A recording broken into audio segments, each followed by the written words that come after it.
is maybe quite from here or yeah. both? Yeah. Either or, as you prefer. Yeah. Kia ora, Paul. Kia ora. I wonder if you could just introduce yourself and tell us a little bit about the kind of artwork that you do. Sure. So my name's Paul Bradley. I work under the name Paulie B as an artist. I paint murals. I make smaller stuff, digital art. I've been an artist for a long time. I think I started as a kid and didn't stop, but I've been working as an artist my whole adult life. And I also like to initiate projects. So one of my big projects is the Boone Street Art Festival. So we're the group that have been putting in over 60 murals so far around the city in Hamilton. So the Boone Festival has been transforming Hamilton City and the campus in really amazing ways that I have thoroughly enjoyed over the last few years. And I really appreciate the contribution of all of the artists. Really curious about your work particularly. And I wonder, can I ask you, Paul, what got you interested in thinking about changes in the environment and climate change particularly? Yeah, it's a good question. So I think I've always been quite environmentally minded. I was lucky enough to grow up in a really beautiful area out in Waitakere in Auckland, and just to be around nature a lot of my life.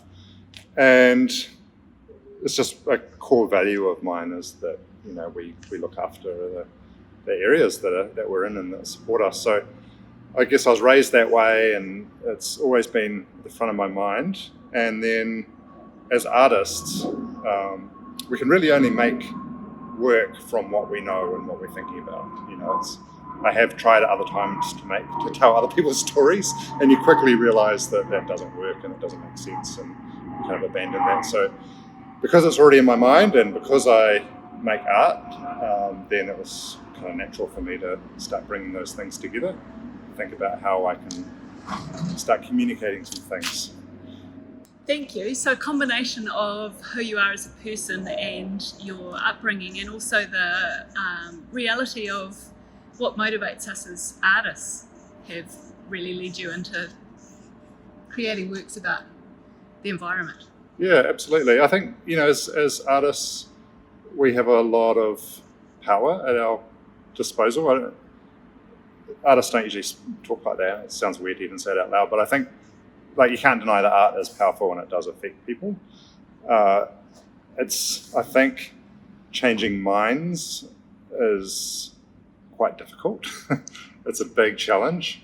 And my approach is to try to do that in quite a gentle way in some ways. So I'm trying to get these messages out there about our place in the environment and what it means to be a person. And I think one of the things I'm really interested in at the moment is challenging that idea that we're somehow separate from nature, which is often supported by the language we use. We talk about the environment rather than, the everything that we're part of. This very stuff that couldn't exist without us and we couldn't exist without it. So that kind of blending, the kind of removing that illusion that it's a separate thing is what I'm quite interested in. And and it's interesting to do that in often highly urban environments, that are very concrete. But it's also where we live, so it's a good place to put these messages. That's a really interesting point, and I like the juxtaposition of urban city environments, particularly, for example, walls on the backs of buildings like this, where we might not think of them as being aesthetic spaces or spaces of any particular value. I like this juxtaposition of putting such vibrant artwork into those kind of spaces as a reminder, perhaps, or certainly a very major contrast to how we might normally see the place. Do you want to comment on that? Yeah, sure. Yeah, I think one of the things that is actually crucial for humans that we sometimes deny ourselves for whatever reason is we actually need to be around beauty. Nature gives us a lot of that, but we can create that for ourselves as well. And if we think about what these spaces would have been before, we'd be standing in an ancient forest. That was, you don't have to go back too far, and that this would have all been we would have been immersed in that stuff. So I think, like reimagining what urban spaces are, how they work, how they communicate. I think I'm really interested in that. And I guess trying to create the kind of spaces that I want to live in as well. And I think there's something about art, almost like even if you put aside the content for a moment and you just think about something big and bright that kind of dominates the space, I think that does something quite interesting to human psyche. You could be stuck in your quite sort of routine day of going about, do this, and suddenly you're confronted by something that appeared. And that does something to people really interesting, I think. I hope that it creates these little potential moments of some sort of waking up, which is, in the broader picture, if we bring it back to climate change, that's clearly what we need a lot of, because it's sort of easy for a lot of people, I think, to try and forget or pretend it's not happening, in the same way that it's easy to kind of forget that we've actually made some pretty ugly urban spaces.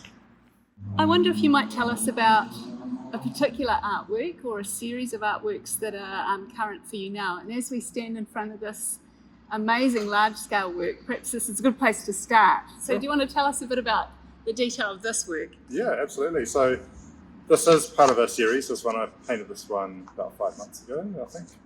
And I've done 2 others that directly connect with this one, as well as it building on previous work. But what's going on here is this ties back to that idea that we are nature. We're not separate from it. And so I wanted to place the figure right into the natural world. So they're literally, the leaves are growing up around them. They've got leaves coming across in front of them, flowers kind of bursting open on one side, and then we've got these sort of flower buds on the other side. And then this moment of what I think of as sort of bliss or enlightenment, or whatever kind of word like that you want to use, where there's no idea that's taking them out of that. They're not trying to be anything else. They're just really very much in that place. They've got everything they need. And the lines of motion around them is a kind of the buzz that you get from that. So I think we can all relate to that feeling when we really feel connected and, we're not anxious, we're not looking for anything, we have what we need. So that's one of the ideas as well, is that we have everything we need in nature. A lot of the rest of it is a distraction, and I think that is trying to fill gaps. But if we bring it back to what we actually need, most of us, what we need for our happiness is pretty simple. So that's some of the ideas behind this. I think, generally when I think about my work, I'm not always trying to directly communicate, so people get different stuff from it. If someone didn't have that whole reading just from seeing it, I'd be fine with that. But what I really do want is for someone to get a feeling from it.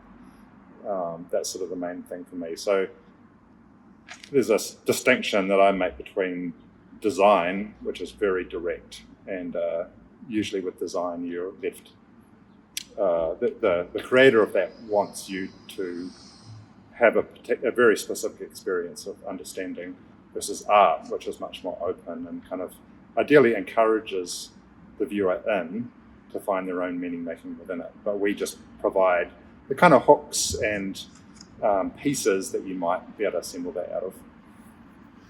I think it's really helpful to explain how you approach art in that way, because I think it's easy to feel distance from art if we have a sense that there's something specific we're supposed to get, as opposed to a response that might be more individual.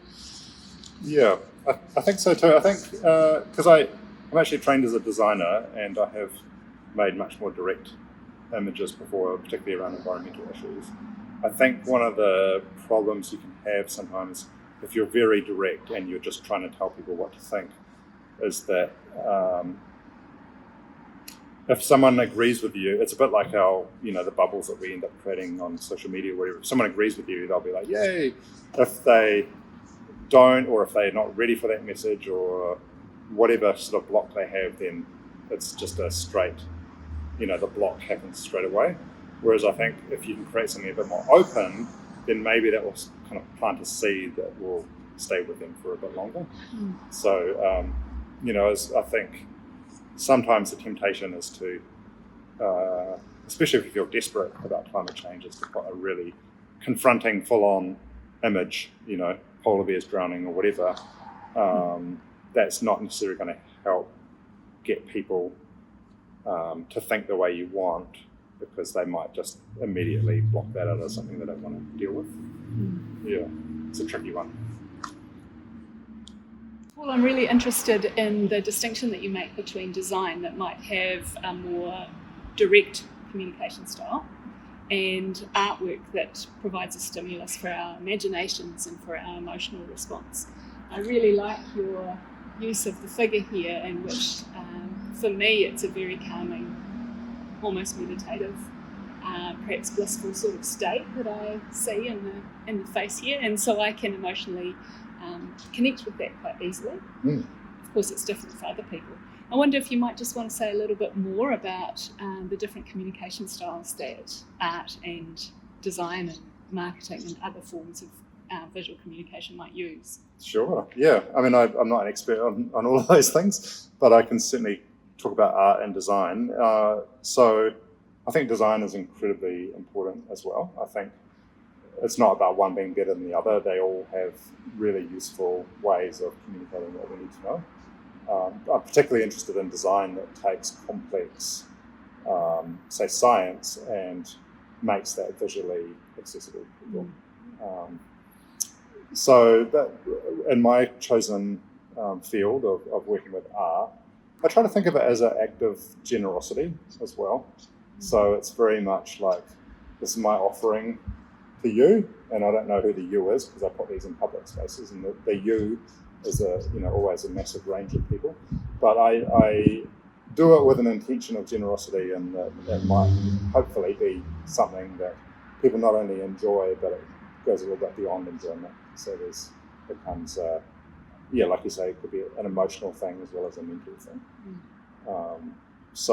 And I think sometimes there's ways that we need to communicate and levels that we need to communicate on that can be dismissed through a lot of disciplines. And for me, I think one of the things that I'm really interested in is love. So if you say love in many contexts, then it's can be ridiculed as something that's it's not professional, or it's not, I don't know, it's sort of often dismissed, right? Or it's a happy kind of ideal or whatever.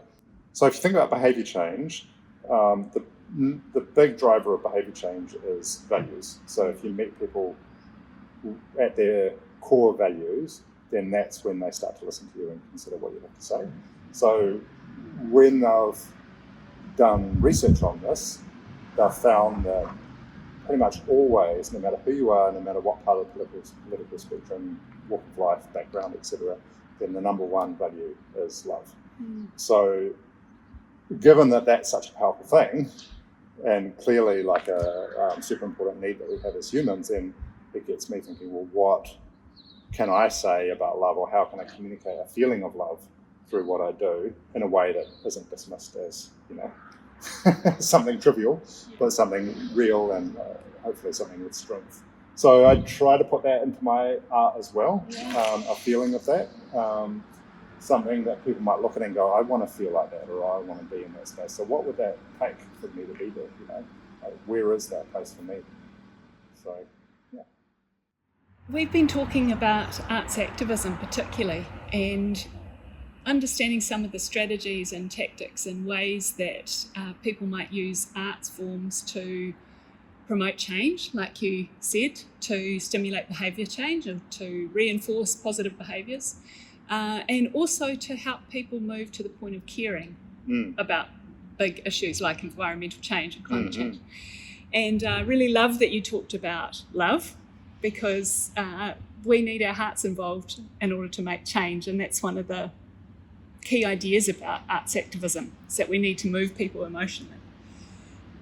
So how do you relate to the idea of being an arts activist, if you do it all?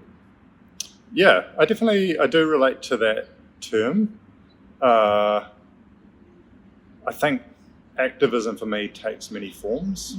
So I'll definitely you'll find me marching down the street if it's something that is important to me with, crowds of people. I also think we're at a point now where more radical action is justified if we're not getting the results and change that we need. So, things like Extinction Rebellion, things like that, I think that's all very important part of what's happening at the moment. But I think many voices coming from many different points of view and many different forms is also what we need. So I see this as just one part of activism. I don't think this is enough, just as in, I don't think anything on its own is enough. I think it's about all of us doing what we can with what we have to really create more of a momentum together. Yeah, I agree too. And sometimes I've felt as particularly a dance artist who, often I feel in dance, especially contemporary dance and the sort of work I do, that we don't reach a wide range of people. We're often talking to the same small audience. And I feel frustrated by that. I know that that's not enough, even if I'm being more direct in my communication style through that sort of work. But what I love about street art is that it's communicating to the public really widely. There's no issues about access because it's in public spaces, and people can access it, most works in our city anyway, all year round, any time of day, and so it has the biggest reach, I suppose.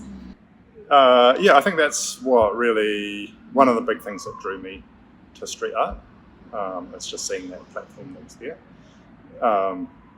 and I've always been quite drawn to non-traditional art space as a way of sharing art. So I've also done a lot of video performance work and things like that. And to me, I love doing that, in a bar, at a festival. I mean, a festival is an arts place, but I think there's different levels of accessibility that we have. And as artists, sometimes they become blind to us. So I feel quite comfortable walking into a gallery, but I know a lot of people don't because they don't know what the social rules are of that space. Do you pay to get in? How are you meant to behave? All these sorts of things. So putting it out in the public, I think is really powerful. So I'm really into that.